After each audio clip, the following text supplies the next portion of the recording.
ठीक है। ओके। सो आवाज तो आ रही होगी आप लोग को, मेरा स्क्रीन भी दिख रहा होगा। अनिकेत, आवाज आ रही है? यस जी सर। सर, आवाज आ रही है। ठीक है। तो देखिए, ये जो है हम लोग जो शुरू करेंगे जिस हिसाब से, आपके भी जो चार पेपर्स हैं उसमें, चलिए ये मेरे बारे में एक थोड़ा सा जानकारी है। ये तो एसएससी सीजीएल को इसलिए मैंने बेस मारा बनाया है, क्योंकि ये एसएससी सीजीएल जो है वो बहुत ही बेसिक एग्जाम है, और उस एग्जाम से आप कई सारे एग्जाम को कवर कर सकते हो। ये मेरे बहुत पास्ट का फोटो है, और मेरा नाम जैसा कि मैंने आप लोग को बताया, Rajiv Ranjan Jha, ex deputy commandant था मैं सीआरपीएफ में। ये मेरा नंबर है। ठीक है, अब इसको इस पे ज्यादा समय नहीं वेस्ट करते हुए, ये आप लोग को दिख रहा होगा। देखिए, ये चार सेक्शन का अगर हम लोगों ने महारथी हासिल कर लिया, महारथी भी नहीं करना है हमें, हमें सिर्फ प्रैक्टिस करना है। पहला तो है जनरल इंटेलिजेंस का, ये एसएससी का टायर 1 का एग्जाम का मैं दिखा रहा हूँ। 25 क्वेश्चन है और मैक्सिमम मार्क 50, मतलब एक क्वेश्चन का दो दो मार्क है। और जनरल अवेयरनेस सेम, और ये 2022 में जब भी फॉर्म आया है उसका है। और प्रीवियस एसएससी से, स्टाफ सिलेक्शन कमीशन सीजीएल से, इसमें बहुत बड़ा चेंज ये है कि अभी टायर 1 का एग्जाम ऐड नहीं होगा मार्क, वो सिर्फ क्वालिफाइंग नेचर का होगा। और दो सेक्शन जो, हाँ, ए सेक्शन हो गया general intelligence, general awareness, quantitative aptitude, English comprehension. English comprehension भी, ये चारों सब्जेक्ट हम लोग आराम से क्लियर कर सकते हैं। मगर मेरा मानना है कि मुझे सबसे पहले क्वांटिटेटिव एप्टीट्यूड आप लोग के साथ में खत्म करना चाहिए। साथ में हम लोग रीजनिंग भी कर सकते हैं, जैसे एक दिन हम लोगों ने मैथ्स किया, फिर दूसरे दिन हम लोग रीजनिंग कर लिए और इंग्लिश भी कर लिए प्रैक्टिस के तौर पे।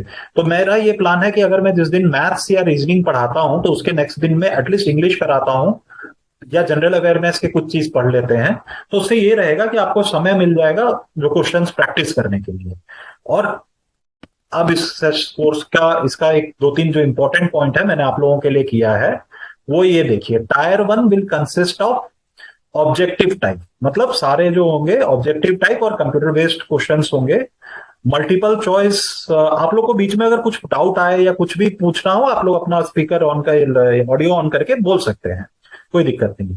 तो tyre 1 will consist of objective type multiple choice questions, and the questions will be in both, मतलब ये दोनों ही में, इंग्लिश में भी होगा हिंदी में भी होगा, सिर्फ इंग्लिश सेक्शन का जो कंप्रीहेंशन है वो इंग्लिश में होगा। उसके बाद में एक जो ध्यान देने वाली बात है वो है नेगेटिव मार्किंग। ये हर जगह होगा, शायद आपके एफसीआई वाले एग्जाम में भी होगा। नेगेटिव मार्किंग से बचना है। और नेगेटिव मार्किंग देखिए, ये 0.50 है। इसका मतलब इसमें देखिए, अगर एक क्वेश्चन का मार्क 2 है और यहाँ पे नेगेटिव मार्किंग 0.50 है, मतलब एक्चुअली ये 25%। मतलब अगर आपके 4 क्वेश्चन गलत हो गए तो एक क्वेश्चन का आंसर आपको नहीं मिलेगा। ठीक है। तो एनीवे, ये नेगेटिव मार्किंग का हो गया। और क्वेश्चन किस तरह का आएगा वो देखिए, A B, the question in the parts A and B. Part A and B आप लोग देखिए, ए है जनरल इंटेलिजेंस एंड बी है जनरल अवेयरनेस। और उसके बाद में आयुष भी एडमिट होना चाहते हैं, वेलकम आयुष। चलिए, थोड़ा 2 मिनट उनके लिए भी रुक जाते हैं, आयुष के लिए भी। हाँ, तो ये हम लोग फर्स्ट स्लाइड पे थे। ये जनरल इंटेलिजेंस जो है जनरल, उसके बाद में ए बी एंड डी। तो ए बी एंड डी जो पार्ट है, general intelligence and reasoning, general awareness and English comprehension, ये किस लेवल का आता है ग्रेजुएट वाले एग्जाम में? एसएससी सीजीएल का टायर 1 का बात कर रहे हैं हम लोग। The question in this part A, B and D will be of the level commensurate with the essential qualification with graduation। मतलब एक्चुअली ये कंबाइंड ग्रेजुएट लेवल एग्जाम है एसएससी का, तो इसमें ग्रेजुएशन एलिजिबिलिटी है। तो इसको बोलते हैं कि A B and D, that is reasoning, B में था जनरल अवेयरनेस और डी में है कंप्रीहेंशन। ये ग्रेजुएशन लेवल का होगा। मगर ये भी आप जान जाइए, ये ग्रेजुएशन लेवल का उतना दूर तक का नहीं पूछते हैं। ये भी जो आता है आपके 10th लेवल का ही होता है। और जो पार्ट सी है, पार्ट सी कौन सा है देखिए, पार्ट सी है क्वांटिटेटिव एप्टीट्यूड। वो तो साफ साफ इन्होंने लिख दिया है, will be of the 10th standard. क्यों? क्योंकि 10th स्टैंडर्ड में ही से सारे जो है, उसके बाद में कोई साइंस लेता है, कोई कॉमर्स लेता है, कोई आर्ट्स लेता है, कोई और भी सब्जेक्ट्स है वो लेते हैं। तो ये 10th स्टैंडर्ड का बेसिक मैथ्स रहेगा। मैंने आप क्योंकि मैं मैथ्स पे ज्यादा फोकस करना चाह रहा हूँ, स्टार्टिंग में फोकस करना चाह रहा हूँ, तो क्वांटिटेटिव एप्टीट्यूड का मैंने चैप्टर्स लिख दिया है। आप लोग को बहुत ज्यादा पढ़ना नहीं है, मैं स्टार्टिंग के 2-3 लाइन पढ़ देता हूँ। The question will be designed to test the ability of the appropriate use of numbers and number sense of the candidate. The scope of test will be computation of the whole number, decimal, fraction, relationship, ये सारे percentage, ये वो सब रहेगा। देखिए हम लोग main तो है हिंदी का भाषा का भी यूज करेंगे, मगर जो क्वेश्चंस मैं लूंगा वो इंग्लिश में लूंगा। आपको अगर हिंदी में आता है कोई बात नहीं है, आप हिंदी में भी मुझे डाउट पूछ सकते हैं, मैं उसका कहीं ना कहीं से ट्रांसलेशन लेके मैं कर लूंगा। तो एनीवे ये जो सारे देखिए इसमें दिख रहा होगा आपको, ये सारे 10th तक हम लोगों ने पढ़ लिया है। सिर्फ हमें उसको रिकैप करके और तेजी से बनाना है, फास्ट करना है। ये जो क्वांटिटेटिव एप्टीट्यूड जो खेल होता है वो आपको चूंकि कितना समय मिल रहा है, 25 क्वेश्चन रहेगा, और टोटल का आपको देखिए 100 क्वेश्चन हो गए, 25 × 4 100, और टाइम है 60 मिनट्स। मतलब आपको फास्ट होना ही पड़ेगा। तो हम लोग जैसे स्कूल में करते थे, तो स्कूल में 25 क्वेश्चन के लिए हमें 2 या 3 घंटा मिलता था। तो हमें अब क्या है, हमें वापस से स्कूल के सारे चीज याद करने हैं। ये जैसे मैंने सामने आपको लिखा है क्या क्या चीज आपको याद कर लेना है। आज नहीं होगा, 2 दिन में नहीं होगा, 3 दिन में नहीं होगा, बट आपको धीरे धीरे करके ये सारे याद हो जाना चाहिए। Table is important for calculation, remember tables from 1 to 20। समझ गए? जैसे ये 8 का टेबल मैंने सामने में आपके लिए एग्जांपल में लिख रखा है, 8 1 8, 8 2 16, इस तरह से जो है आप हिंदी में पढ़ते होंगे तो हिंदी के हिसाब से।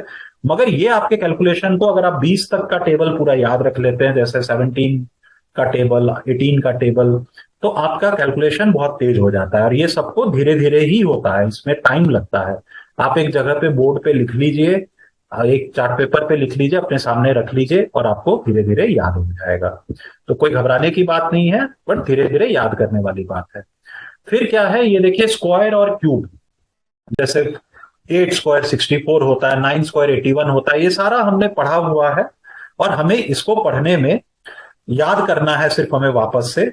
और स्क्वायर जैसे 15 स्क्वायर 225 होता है, तो ऐसे करके एटलीस्ट आप 30 स्क्वायर तक, जो कि 900 होता है, उसको आप लोग पढ़ लीजिएगा।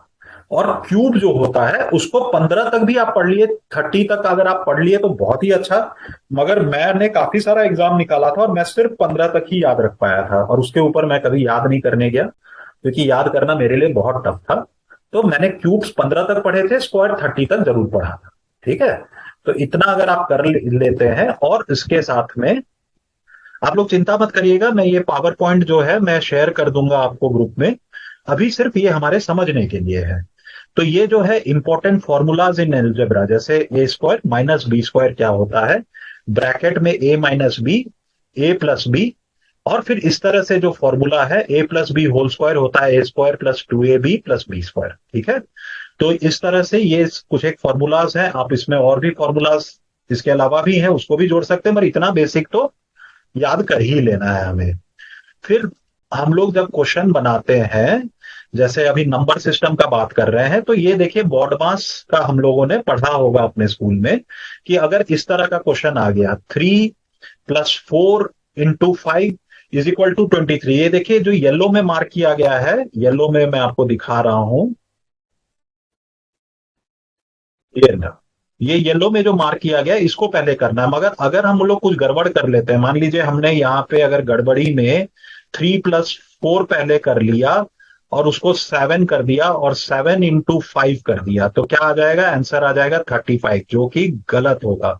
तो क्या करना है हमें, क्यों करना है, पहले 4 × 5 पर पहले करके 3 + 20 लिखना है, और तब 23 आता है। क्यों? क्योंकि ये देखिए बॉडमास रूल में m मल्टीप्लीकेशन, मतलब इन दोनों को मल्टीप्लाई पहले करना है, तो 4 + 5 20 पहले करना है, और उसके बाद में हमारा आंसर आ जाएगा। तो ये रूल आपका बहुत बेसिक रूल है, हमने स्कूल में पढ़ा हुआ है। अब इसमें जैसे ब्रैकेट है तो पहले ब्रैकेट होगा, यहां पे भी अगर हम लोग गड़बड़ करेंगे तो आंसर गलत आ जाएगा। इस रूल को याद कर लेना है, इसका प्रैक्टिस करना है। किसी को कोई डाउट अभी तक, जितना हम लोगों ने किया अभी तक, जहां तक पहुंचे? आगे बढ़े? नहीं। जी सर। हाँ, ठीक है, थैंक यू। तो बीच बीच में अगर आप लोग का आवाज नहीं आता है तो मुझे लगता है कि शायद या तो मतलब सारा चीज आप लोग को पता है, या मुझे मैं बता नहीं पा रहा हूँ ढंग से। एनीवे, भी वो सारे धीरे धीरे हम लोग का दूर हो जाएगा। फिर देखिए, अगर नंबर सिस्टम हम लोग जैसे पढ़ रहे हैं, तो उसमें हमें ये जो है कौन, जैसे डिविजिबिलिटी रूल्स जो है, टू किससे डिवाइड होने वाले नंबर सब जो होते हैं वो अंत डिजिट में आपको 0, 2, 4, 6 या 8, जैसे 48 हम देख के ही समझ जाते हैं कि ये 2 से डिवाइड होगा, और उसको हम लोग बोलते हैं इवन नंबर। और जो नहीं होते हैं जैसे 47, वो ऑड नंबर कहलाता है। ठीक है, उस तरह से 3 का भी रूल है। 3 में क्या करते हैं, अगर आप सपोज मान लीजिए ये है नंबर 1, 2, 3, ये देखने से तो लग रहा है कि ये नंबर पता नहीं 3 से डिवाइड होगा या नहीं होगा, मगर इसको हम लोग सीधा ऐड कर लेते हैं। 2 + 1 3, 3 + 3 is 6। तो ये अगर डिविजिबल है तो ये नंबर 123 भी श्योर शॉर्ट डिविजिबल होगा। ठीक है, इसी तरह से 4 का डिविजिबिलिटी रूल, ये सारा हम लोगों ने स्कूल में पढ़ रहे हैं, तो उसको सिर्फ रिकैप में करा रहा हूं, और बहुत तेजी से इसलिए बढ़ रहा हूं। बाद में जो चीज हम लोग को नया रहेगा या मान लीजिए बहुत थोड़ा टफर है, उसको मैं धीरे धीरे पढ़ूंगा। और उसके बाद में जो ये है लास्ट 2 डिजिट, जैसे ये आप देखिए, तो इसमें लास्ट 2 डिजिट जैसे मान लीजिए हमें ये, हमने एक एग्जांपल यहाँ पे और ले लेते हैं, 436।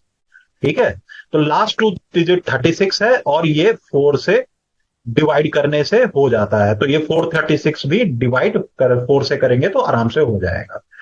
5 का डिविजिबिलिटी में क्या दिया है, जैसे 20, 25, 55, 0 या 5 होना चाहिए हमें।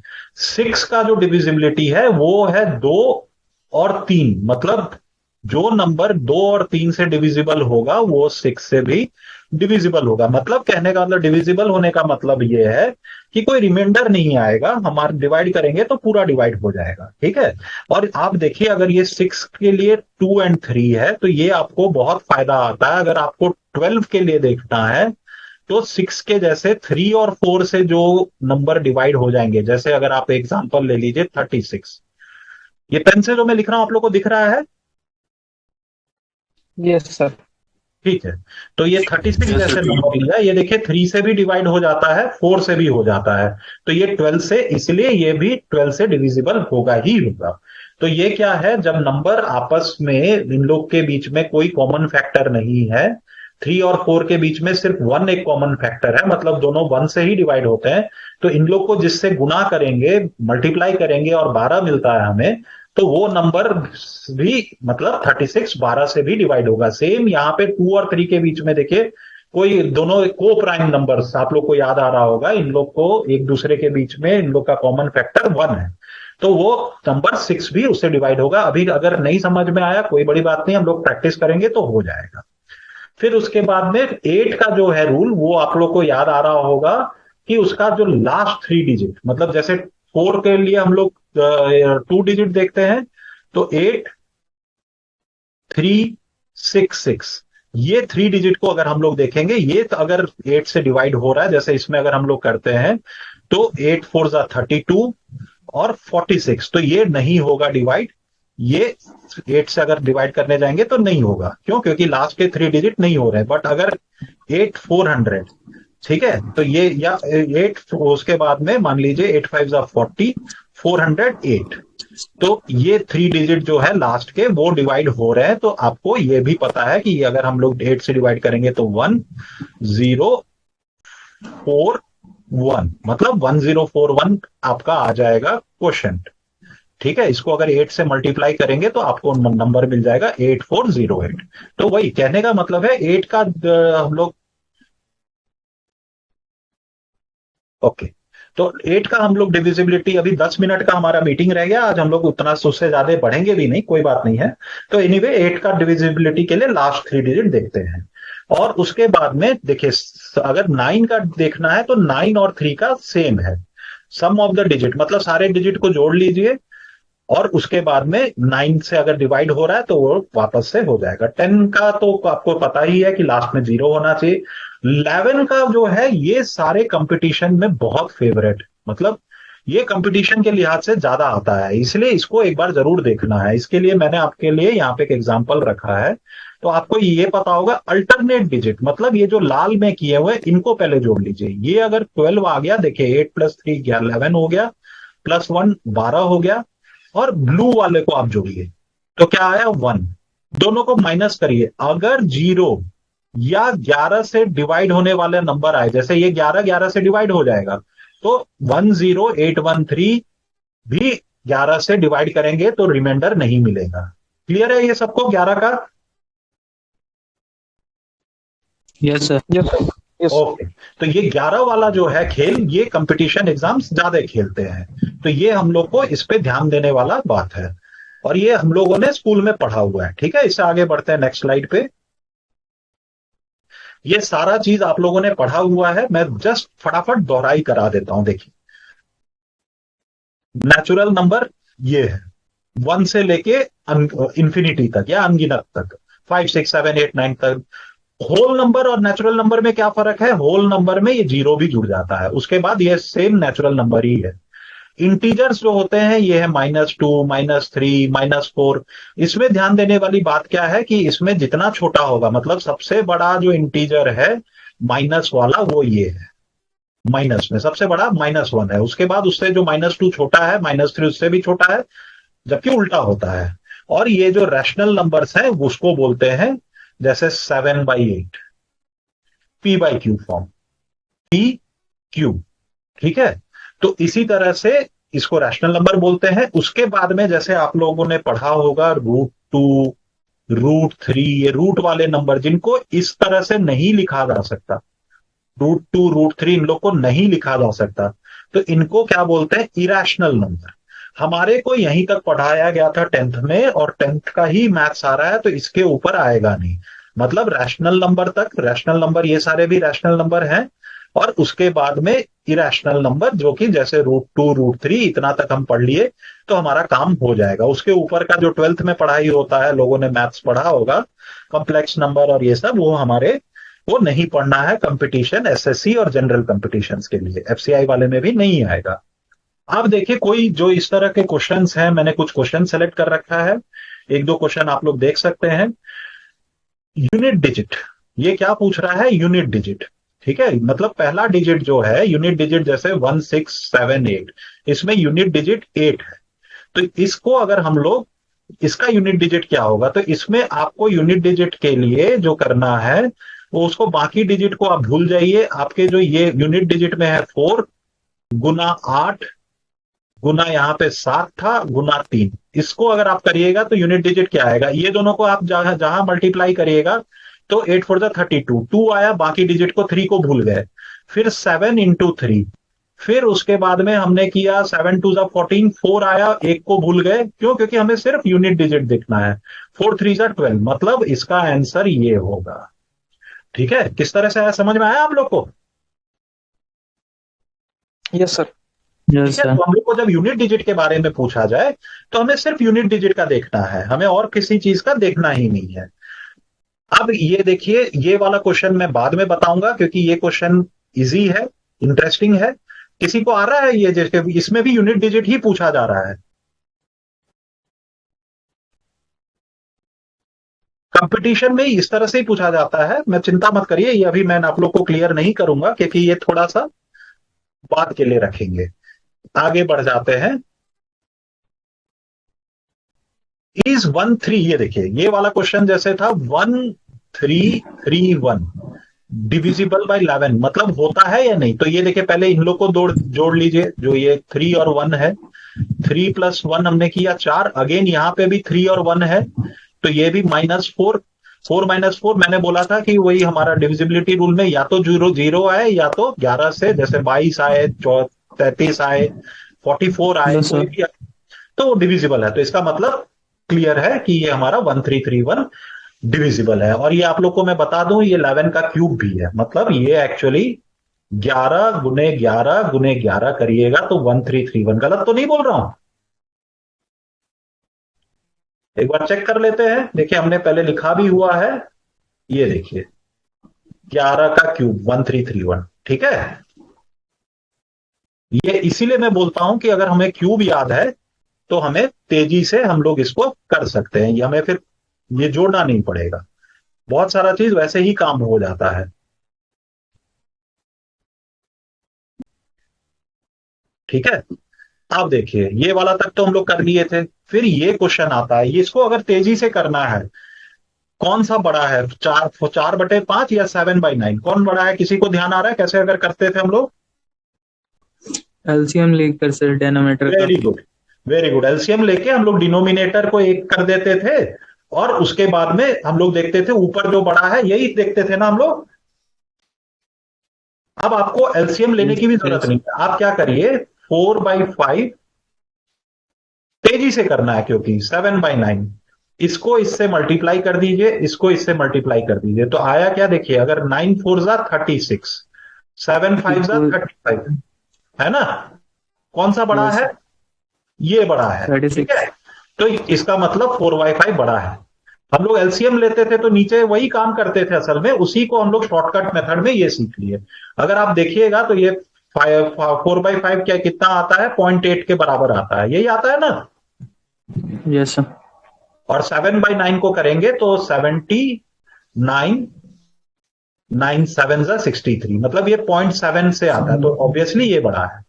क्लियर हुआ ये सबको? Yes sir. यस। हमें क्या जी सर। करना है? हाँ बोलिए। हमें मल्टीप्लाई कर देना है, क्रॉस मल्टीप्लीकेशन। ठीक है, 9×4 = 36, 36 बड़ा है 35 से, तो ये इसका मतलब 4/5 बड़ा है। और ऐसे कई सारे शॉर्टकट्स हैं जो हम लोग धीरे धीरे आगे करेंगे, ये तो इंट्रोडक्टरी क्लास है। ये वही उसी चीज पे बेस्ड है, बॉड मास रूल पे। इसको कोई बताना चाहेगा? फर्स्ट ब्रैकेट में मल्टीप्लिकेशन करेंगे sir, through 2 very, into 3। Very, 14 + 8, ये वाला करेंगे, माइनस। सही बोल रहा हूं? यस। 14 yes sir. + 8 - 6 2, मतलब इसका आंसर 16। ठीक है ना?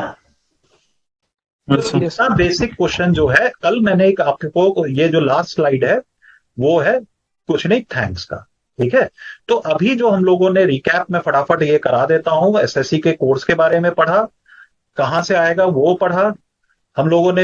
ये आप लोग को करना क्या है कि टेबल्स लिख लेना है, स्क्वायर और क्यूब लिख लेना है, अपने सामने रखना है, और इसको पढ़ते रहना है।